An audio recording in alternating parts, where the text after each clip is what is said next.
Bapak,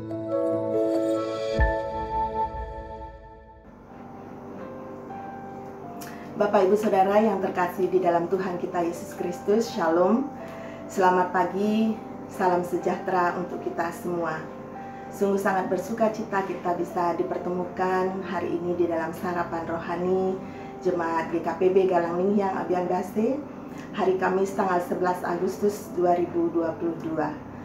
Sungguh sangat bersuka cita dan bersyukur karena Tuhan memeliharakan kita untuk sepanjang malam. Dan sebelum kita melakukan segala aktivitas kita untuk sepanjang hari ini, mari kita merenungkan firman Tuhan. Namun sebelumnya, mari kita datang kepada Tuhan di dalam doa. Mari kita berdoa. Segala puji dan syukur kami naikkan kepadamu ya Tuhan, karena kasih dan kesetiaan Tuhan di dalam kehidupan kami tiada berkesudahan. Dan sampai saat ini Tuhan, Engkau tetap memelihara hidup kami. Itu karena kasih dan kesetiaan Tuhan, anugerah Tuhan yang begitu besar di dalam hidup kami. Terima kasih untuk peristirahatan pada malam hari yang boleh kami lewati. Dan Engkau perkenankan kami untuk menghirup udara segar pada pagi hari ini Tuhan. Memulai segala aktivitas kami, memulai segala hari yang Engkau berikan kepada kami, di mana Engkau memberikan tugas dan tanggung jawab kepada kami sebagai manusia di dunia ini.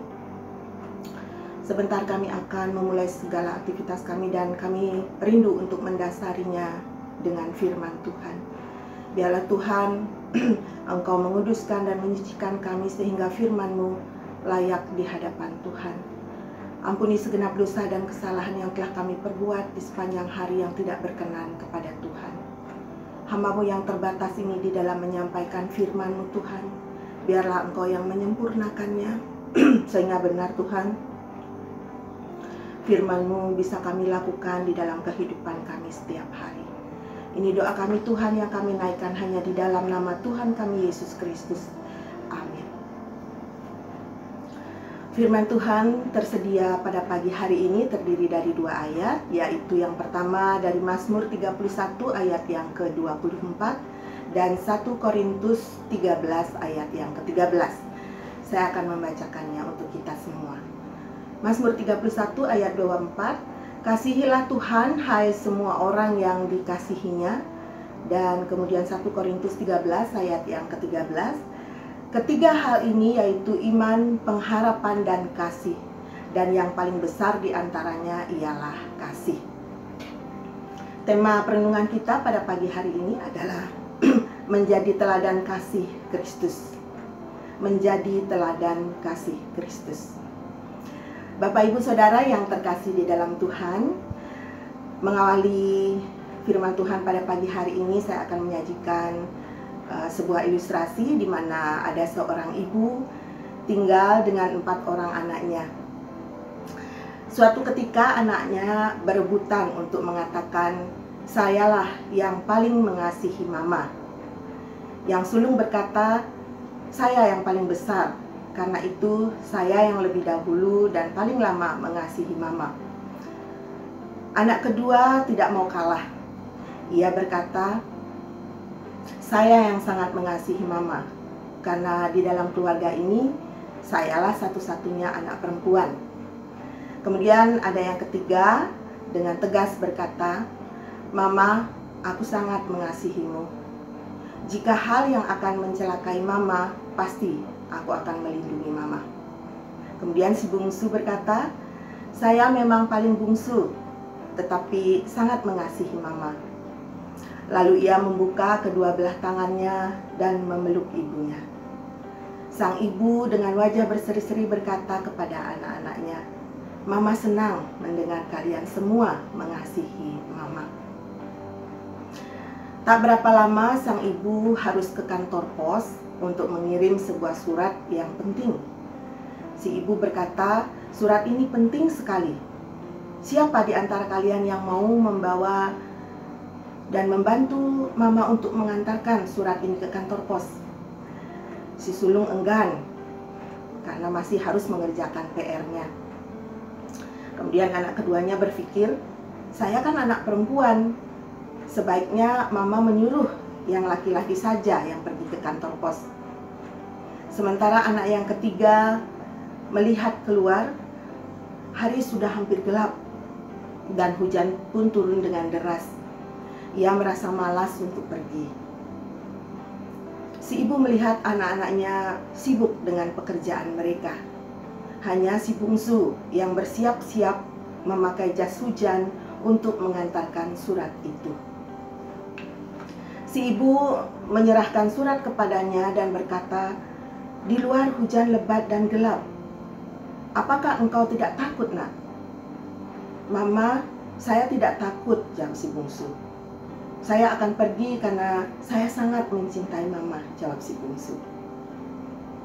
Nah, Bapak Ibu Saudara yang dikasihi Tuhan, dari ilustrasi tersebut kita bisa belajar bahwa kasih bukan hanya ucapan dan perbuatan, dan kita harus melakukannya dengan perbuatan kita. Kasih bukan sekedar rasa, tapi perilaku. Kemudian kasih bukan hanya sebuah slogan, tetapi gaya hidup. Kemudian kasih bukan cuma identitas kekristenan itu sendiri. Nah, di tema perenungan kita saat ini menjadi teladan kasih Kristus. Kasih harus menjadi prinsip yang mengendalikan seluruh aspek kehidupan kita sebagai orang yang percaya. Kasih mesti menjadi karakter dan gaya hidup yang membedakan orang Kristen sejati dan yang pura-pura.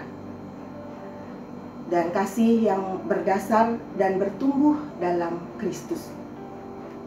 Dalam suratnya yang pertama kepada jemaat di Korintus, sebagaimana pembacaan kita, yaitu 1 Korintus 13 ayat yang pertama sampai dengan 13, Paulus menyampaikan 3 hal penting.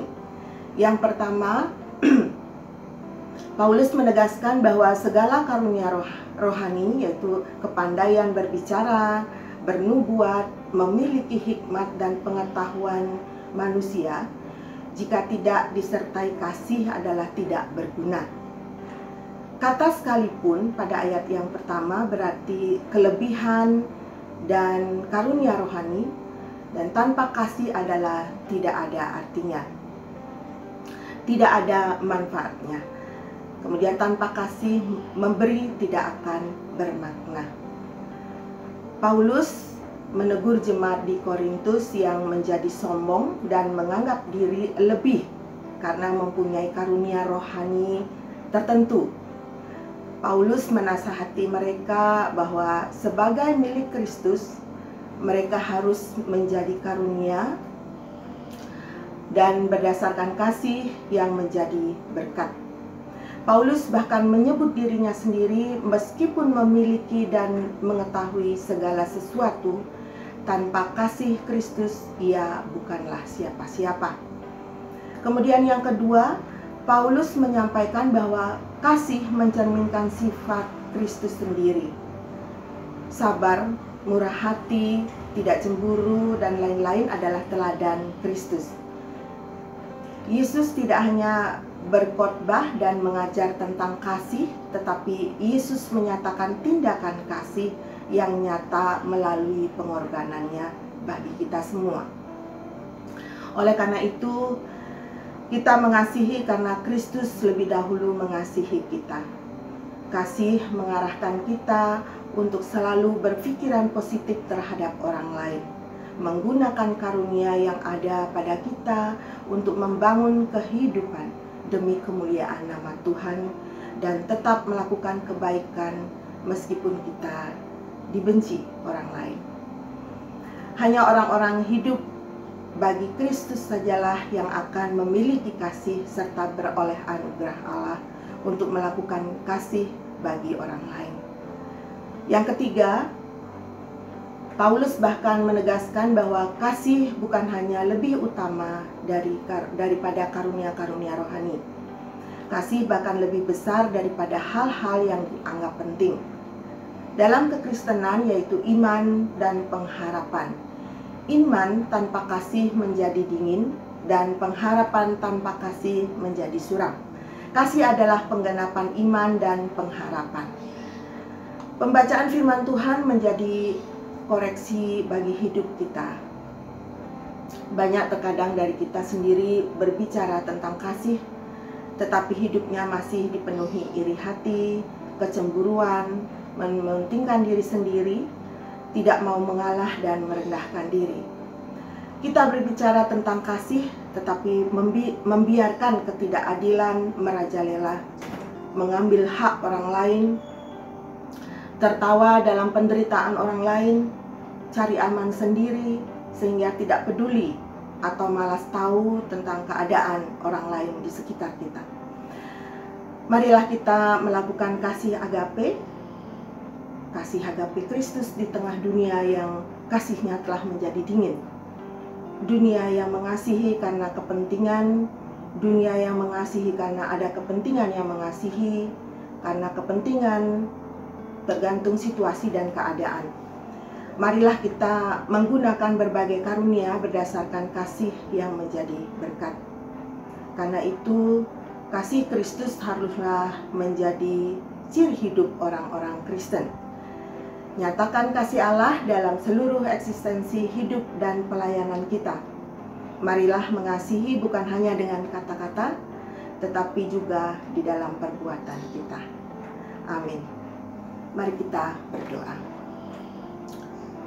Terima kasih ya Tuhan untuk firman-Mu pada pagi hari ini, yang mengingatkan kami untuk mengasihi orang, karena Engkau terlebih dahulu mengasihi kami, mengasihi kehidupan kami, dan memberikan belas kasihan di dalam kehidupan kami.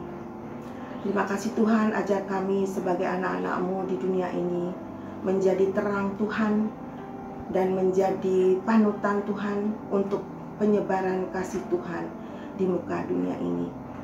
Terima kasih ya Bapa. Sekarang kami akan melakukan tugas dan tanggung jawab kami untuk sepanjang hari ini. Biarlah Tuhan mengawali setiap jejak langkah kami, sehingga firman-Mu ini Tuhan yang kami dengarkan, kami sungguh bisa menyampaikannya menjadi berkat bagi banyak orang. Dan kami yakin dan percaya Tuhan, Engkau mengurapi kami dan menguduskan kami, sehingga kami untuk hari ini apapun yang kami lakukan Tuhan, sungguh-sungguh berkenan di hadapan Tuhan. Terima kasih ya Bapa. Kami serahkan kehidupan kami untuk sepanjang hari ini ke dalam tangan Tuhan. Dan kami yakin dan percaya tidak satu pun hal yang akan terjadi dalam hidup kami tanpa seizin Tuhan. Di dalam nama Tuhan kami Yesus Kristus kami berdoa. Amin. Selamat menjadi teladan kasih Kristus dimanapun kita berkarya dan melayani hari ini. Tuhan Yesus memampukan kita semua. Amin. Shalom.